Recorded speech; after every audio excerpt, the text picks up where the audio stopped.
남자들은요 100% 전립선 비대증이 옵니다. 누구나 와요. 예방을 할 수는 없습니다. 그렇게 받아들이셔야 돼요.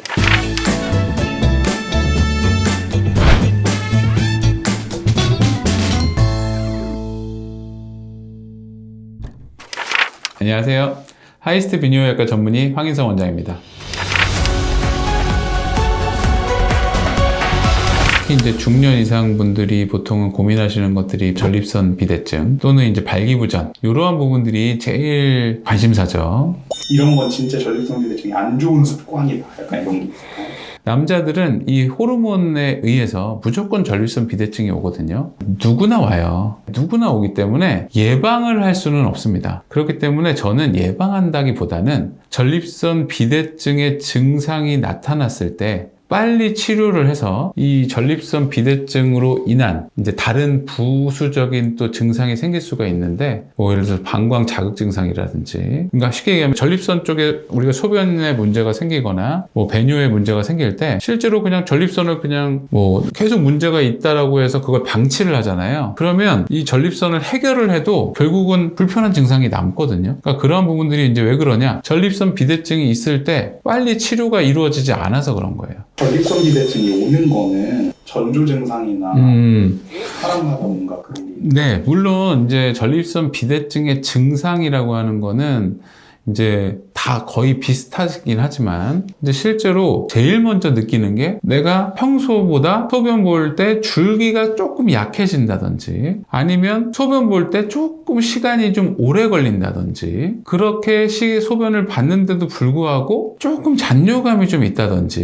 그러니까 이런 증상이 있을 때 보통은 이제 저는 전립선 비대증의 초기 증상이다 그렇게 말씀을 드리는 거고 아프다 보면 이런 것들 또 배뇨라는 게 결국 그냥 소변 보면 되기 때문에 내가 심하고 안 심하고는 되게 주관적으로 본인들이 받아들입니다. 이런 분들한테 그냥 나는 아직 전립선 비대증이 아니야 라고 생각을 하지 마시고 우선은 가까운 비뇨기과에 방문을 하시는 게 좋아요. 그러니까 나는 전립선 비대증에 안 걸렸어 라고 하는 게 저는 의미가 없는 거예요. 그렇게 받아들이셔야 돼. 그래서 내가 어느 정도인지를 체크한다 이렇게 보셔야지 내가 전립선 비대증이 아니냐 이렇게 보시면 안 되는 거예요. 초기 증상이 있을 때 저는 빨리 치료를 하는 게 저는 제일 중요한 것 같아요. 보통 전립선 비대증이 정말 심해서 오시는 분들이 많아요.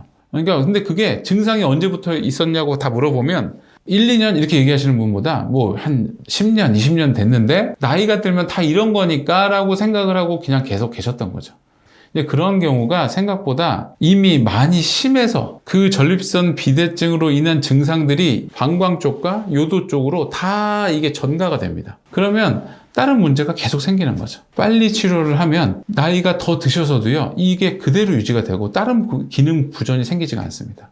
그리고 아까도 말씀드린 전립선 비대증이 결국은 더 심해지잖아요. 그러면 이제 약물로서 해결이 안 되는 시기가 올 수 있어요. 그땐 이제 수술적 치료가 필요할 수가 있겠죠. 근데 중요한 건 전립선 비대증의 증상이 오랫동안 치료하지 않고 방치된 상태에서 수술을 한다고 개선이 되지가 않아요. 초기 증상일 때 전립선 비대증에 대한 치료가 약물 치료를 잘 이루어지고 그 약물 치료가 계속 이루어진 상태에서 이제 전립선 비대증이 더 심해졌을 때는 수술적 치료를 하고 이런 식으로 하면 아까 말씀드린 그런 다른 방광 자극 증상이라든지 다른 기타 이제 전립선 비대증으로 인해서 생기는 그런 증상들이 없는 상태에서 치료가 이루어지는 거죠. 그러면 똑같이 약물 치료와 수술적인 치료가 이루어진다 하더라도 결국은 그 젊었을 때와 유사하게 그렇게 배뇨 기능이 유지가 되는 거죠. 그리고 전립선 비대증이 심하다 하더라도 우리가 좀 사정액 배출이 계속 좀 원활하게 이루어져야 된다고 저는 항상 말씀을 드리거든요. 우리 몸에서 기관이라는 게 안 쓰면 녹슬고 뭔가 기능이 떨어집니다. 우리가 나이 들면 아무래도 사정 횟수가 줄어들어요. 그리고 관계 횟수도 줄어들고 거기다 전립선 비대증이 생기게 되면 이 사정관을 자꾸 압박이 돼요. 사정관이 조여옵니다.